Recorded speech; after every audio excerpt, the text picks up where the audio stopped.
Hello, this is Melissa Joy from Pearl Planning, and today I'm going to talk about current thoughts on the market. We're about halfway into the calendar year of 2019, recording this on May 31st, and we'll be sharing it very early in June.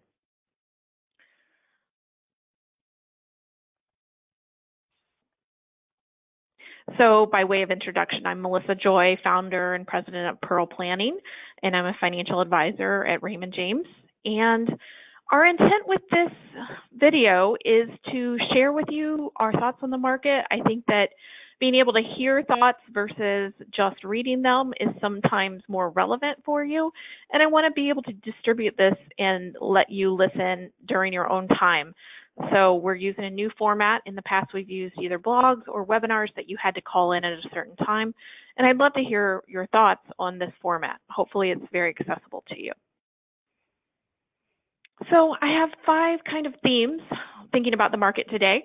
It's certainly been an interesting year. And my first theme is that it was a huge start to the year for stocks and really for almost all asset categories.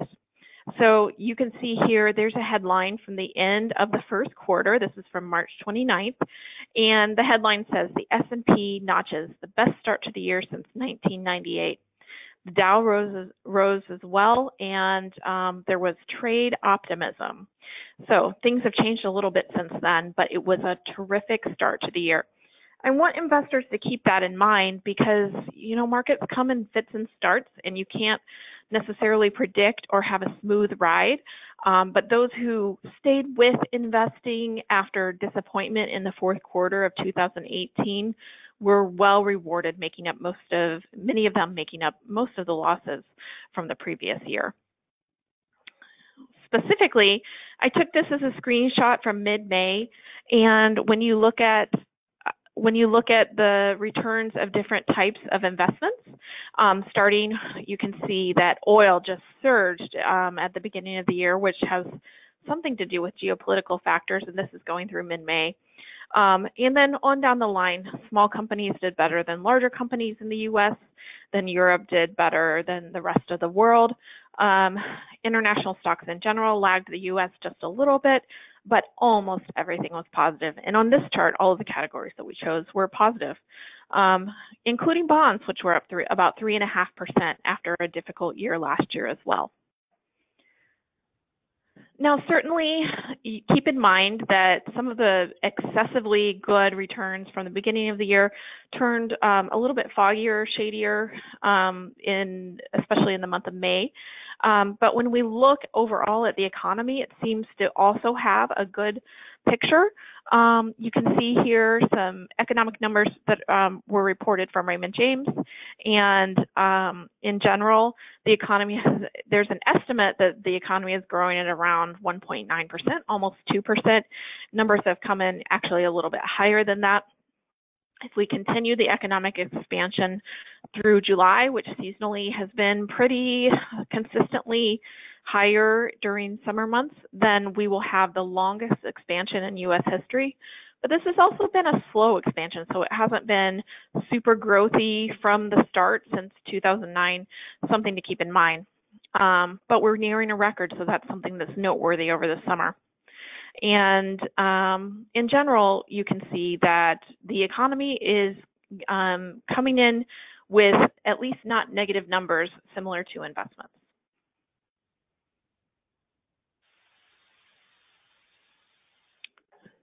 Now, it's important to keep in mind that and this is looking through the end of April, the most recent numbers that I have from JP Morgan about the returns of the S&P 500.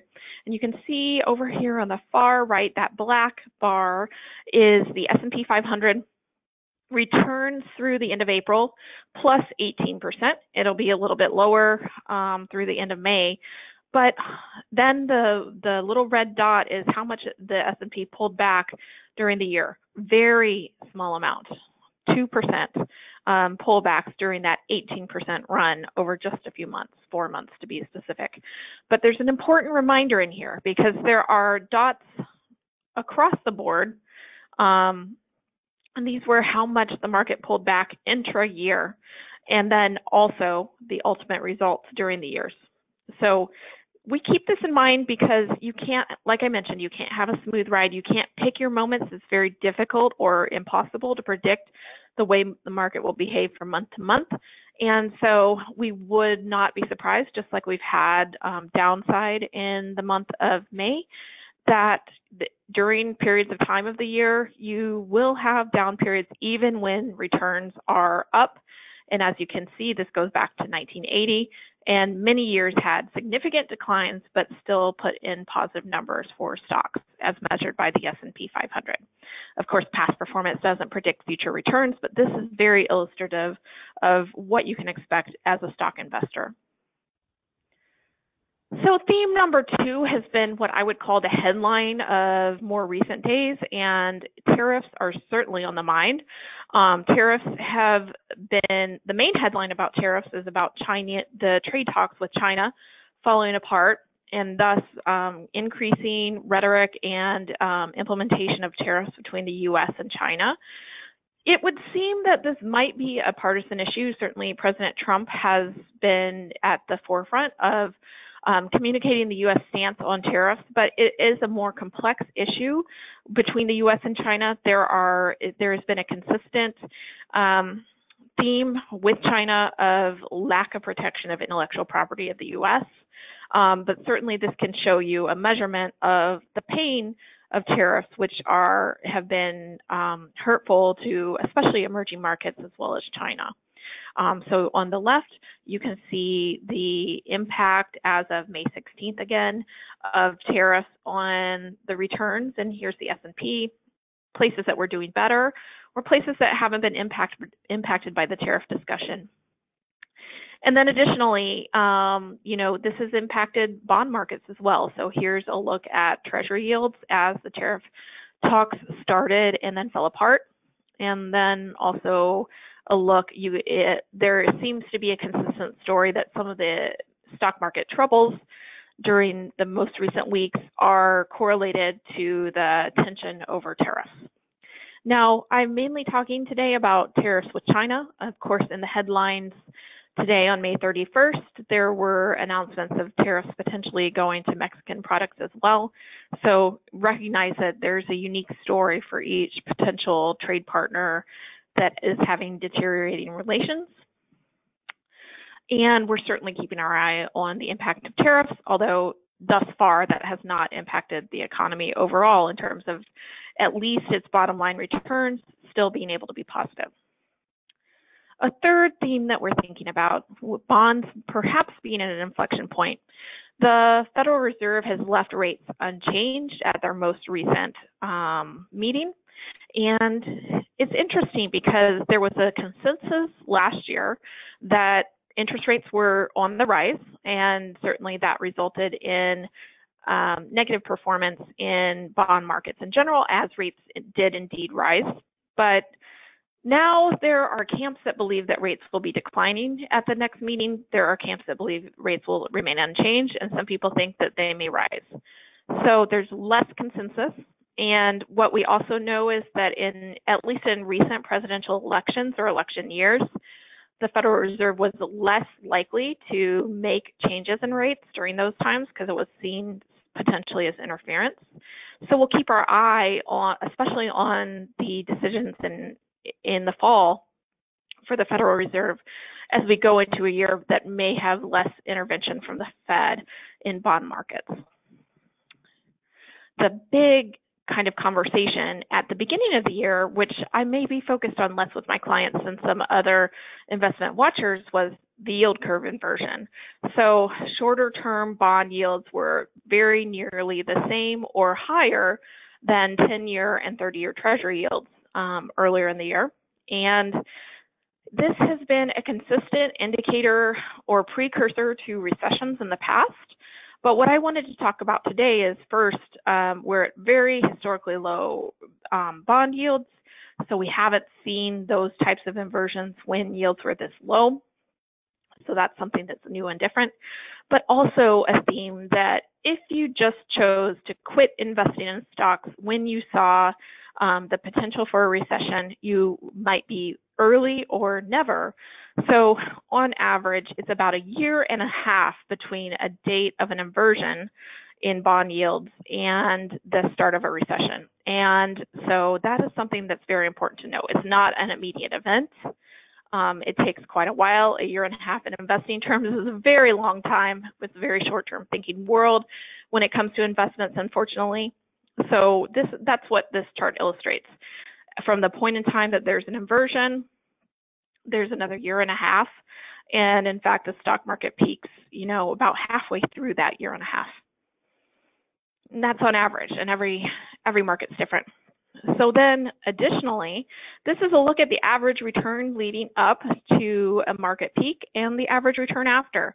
So you can see if you just hop out of the market a little bit early, this is 2 years prior, the average return of markets, and this is looking back to 1945, is 41%. And that's difficult returns to want to give up, even a year before the average returns are north of 20%. And even 3 months prior to a market peak, average returns are very, very good for that 3-month period, plus 8%. And then there's a look after market peaks. And this, I think, is really important to focus on. So certainly once a market peaks, there are declines in the markets afterwards. But within 2 years, you've made up most of the time. As I told you, any market is unpredictable and different than the others. But on average, trying to time a moment in time where you should be out of investments or less invested in the stock market might be a fool's errand. At least that's my opinion. So a fourth theme, and this kind of intersects with the international, the talk about tariffs, but also there's unrest in the Middle East, tensions between the US and Iran, is a reminder that there are rarely times where we don't have international headlines or headlines domestically that could be challenging, scary, difficult for investors to think about. And so as we remember this, this is just a look back at the history of the markets going back to 1900. There have been a lot of negative headlines in markets that also, though, people were able to invest through. So keep that in mind as you see challenging or scary headlines. So most of my conversation today has been focused on investing and the world of investing, but I wanted to spend a few minutes talking about some potential legislation that's actually perhaps going to pass in Congress. There is bipartisan legislation about potential changes to retirement laws. Lots of different ideas are kind of being bandied about within these pieces of legislation. There's potential to increase the amount of time that you can contribute to retirement plans and the flexibility therein, so that typically it becomes more restrictive to save in retirement plans at age 70. But many people are living longer and perhaps working longer, and thus there is an extension of the option for retirement contributions past age 70. Also, on the same theme, perhaps a delay in required minimum distributions, but all of this needs to be paid for because, of course, both of those are potentially reduce the revenue collection in terms of taxes for the U.S. Treasury. So these may be paid for with a limitation on the time period where you can distribute funds from an inherited IRA, perhaps not over your lifetime, maybe over 10 years. So we're certainly watching that, and it's a good reminder that the more things change, it's a constant change when it comes to financial rules and regulations, and that's we think the advantage of having and working with a financial planner that stays updated on these adjustments and then adjusts your financial plan accordingly. So stay tuned for these potential changes. And some important reminders as we talk about the story of investments today. To stay disciplined, and just like there is a compounding value from being invested and the gift of compounding returns, good financial decisions have a compound value as well. In order to make good financial decisions, we suggest that you revisit your financial plan at least annually. And if you don't have a financial planner, of course, we're happy to help. Focus on the things that you can control, such as your spending and your saving and making sound financial decisions. Manage your cash. Today, there is low-hanging fruit because many people have if they have a cash reserve, their money in low or no paying interest-bearing accounts, and there's more competitive options where you can get real yield for your savings nowadays. Adjust your retirement contributions each year. If you're not maxing out, work to increase them over time, and plan for big expenditures. So have a game plan. You can stay in touch and keep focused on some of these items if you sign up for our newsletter, which is available by signing up at pearlplan.com. We also have a Facebook page under Pearl Planning. I have a LinkedIn account where I'm often sharing information such as updates on new retirement plans, and Pearl Planning's event page, both on our website and on Facebook, has information about upcoming events such as our next webinar, which will be on tax-aware investing. So if you have any questions, don't hesitate to reach out.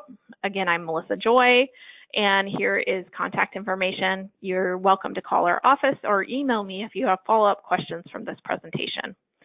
And with that, we appreciate your time and look forward to continuing conversations. Thanks so much for your time.